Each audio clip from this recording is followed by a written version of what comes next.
The Children of Pride is a collection of letters by a Southern family, very, very large family that ended up being quite scattered during the period prior to, during the Civil War, and afterwards.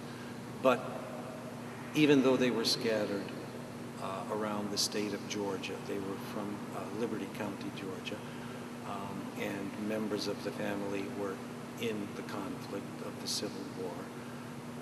They remained incredibly close and incredibly in touch.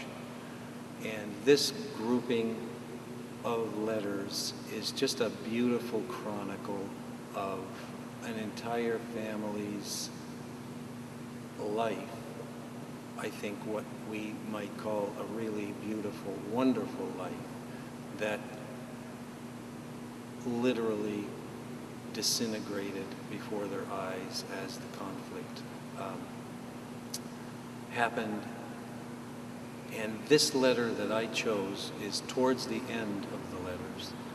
And when we think about it, news traveled slowly, and I can't remember the specific date of the letter right now, but it's certainly after Lincoln has been assassinated. And that news just filtered down throughout the country, you know, for instance, down into the South. And it is a letter that expresses a sentiment of abject hatred for Abraham Lincoln, for what they perceive that he has done to them and their way of life. And an almost unbelievable expression of pleasure in the fact that he had been assassinated.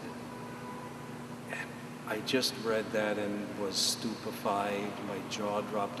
It was just such a powerful, dramatic sentiment.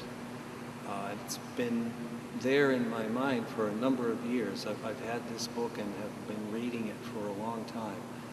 And I just thought this could and should be and became in this work really the centerpiece. We lead up to it, and it's the most dramatic moment, I think, in the piece, and then we move away from it. And I chose my own words right at the end of it to put into Abraham Lincoln. I'm not quite sure why I did that, but there wasn't anything that I was seeing that expressed this idea of Lincoln. He never met the people, but speaking back to them, trying to say that what they thought about him was not true, that he did not mean them harm. And so I tried to put that juxtaposition into the piece right there in the center of the drama.